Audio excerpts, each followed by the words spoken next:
Ginipig ko ako nga ni po sindata. Maluyan na ay mahinga na. Ayaw naman si tatay mag-alis dito. Tapos Ayaw niyang iwan tong bahay. Nababalitaan ko na lang may sakit. Tay, nauli na kita duman sa aki mo. Maduman kita sa aki mo. Habo mo.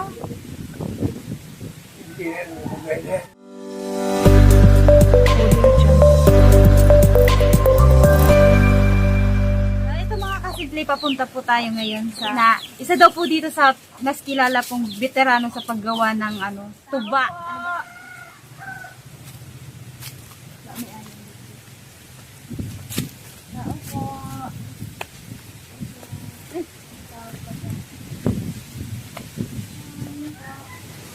Kamusta po?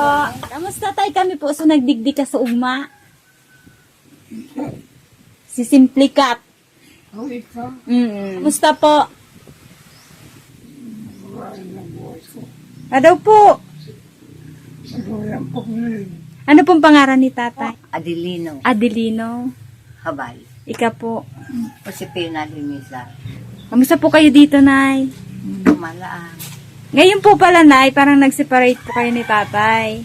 Pag napapaganon, ako digdi, may napahingala ako ng mga pinangalaw. So, paano po yung pang-araw-araw niyo, Nay? Yung mga anak niyo po. Daming veterano po pala kayong tagagawa ng tuba. Kilalang kilala ka po pala dito, tagagawa ka daw ng tuba dati. Nanay, saan po ba gumagawa si tatay ng tuba dati? Digdi sa mga kuyas gan harababa. May mga nyug po kayong tanim dyan. Harababa pa malan. Paglakaw dahil yan, dahil na. Mahina na Masakito na pala na ng gulay. Tay, wala po. Dahil mo po pinamana sa pag-ibo mong tuba. Ngayon na si tatay. Ilan taon na po si tatay, Nay? Ilan taon na po si tatay? 84. 84. Ako 86. Sana po nakakaabot po lahat ng ganyang edad. Maluya ako naman. Nabutan po namin dito, nagsasaing kahapon. Hindi nakakain ng bulong. Parehas na po kayo nagme-maintenance si tatay. Hindi nugad nakakabakal man. Nugad ay hindi. Osme.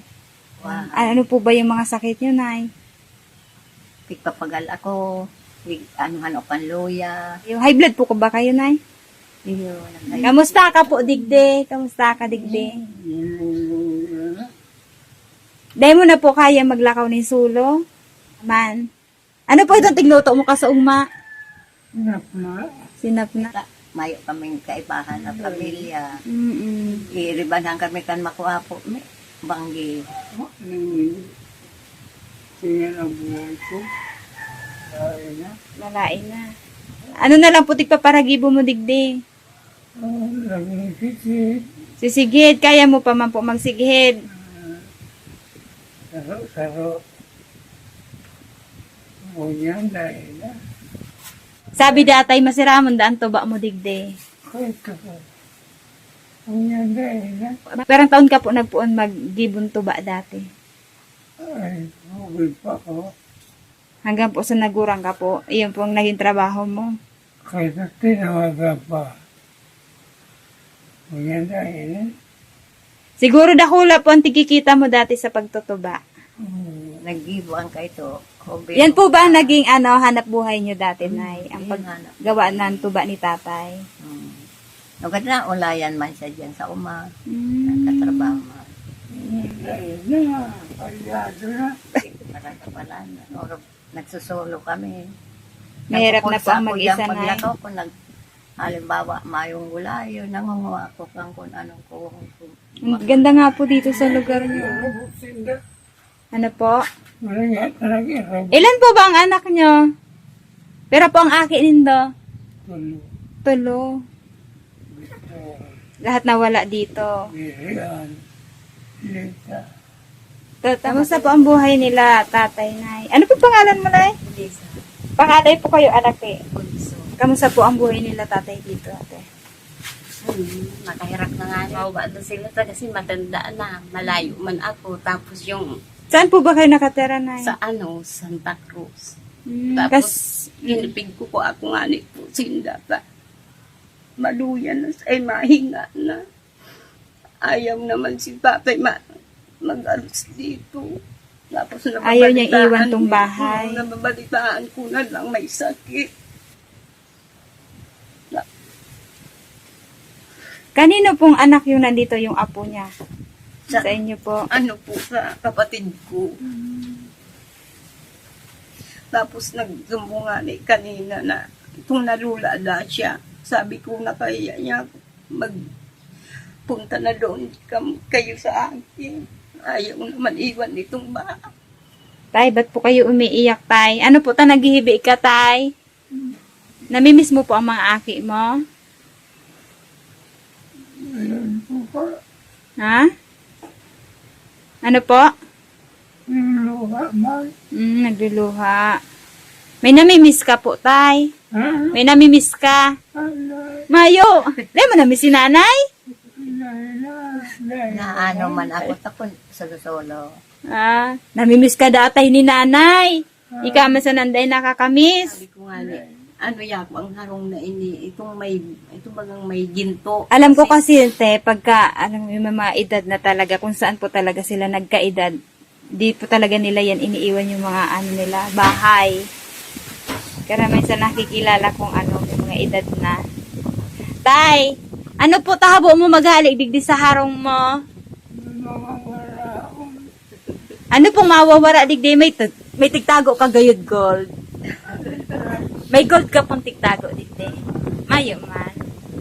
Habo mo lang talagang bayanan ang harong mo.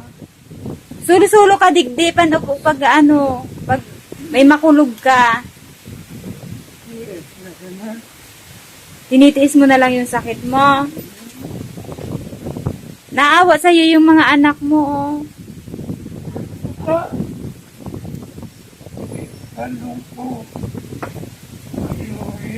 Hindi nyo na po kaya magbiyahe, Tay? Baka yun ate ang iniisip ni tatay, hindi niya na kaya magbiyahe. Kwento siya kanina na para daw siyang itong nahilo kahapon. Kaya sabi ko sa kanya, sabi ko na kasi, punta ka na doon sa amin. Kasi may anak man ako na nag-aaral, hindi ko man maiwan. Nag-ano siya sa kanina. Bahal niya na kasi itong bahay niya, kaya ayaw niyang iwan. Matagal nga pinagsasabihan ko sila. Sabi ko, pumunta na lang Hindi niya, ang mahalaga na hindi niyo naman po sila pinapabayaan. Tapos yun na nalaman ko, may sakit na daw. Punta naman kami dito. Tay, mauli na kita duman sa aki mo. Maduman kita sa aki mo. Habo mo. Hadaw po. Okay ka lang, digde? Namimiss ka da ni nanay pag dahi ka nag-iba.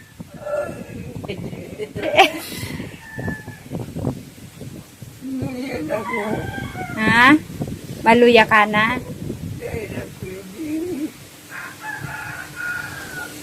Nakalakasan niya pa. Gano'n po siya kabait. Mabait. Hindi siya namamalo. Tapos nagtanda ako, isang lang, nagagalit man siya. Kung may ginagawa kami. Ang bait ni tatay, Nagpapasalamat kami. Pinarating niya kami maayos kahit mahirap. Ayo, pang bakal-bakal po nindong pangkakan. Salamat na ibakal ko. Tay, hindi man sa mo, tay. Bakal ka pa man sa tindahan, nakakaduman ka pa sa tindahan. Ay na. Basta pa kusog-kusog, tay, ha? Ayun po. Yan, si Aki. Tay? Ayan. Salamat po sa lahat po ng sponsors namin, sa lahat ng sumusuporta sa programang Simply Cat. And sana po, mapagpalawak pa po natin para mas marami pa po tayo matulungan. So, yan. God bless po sa lahat.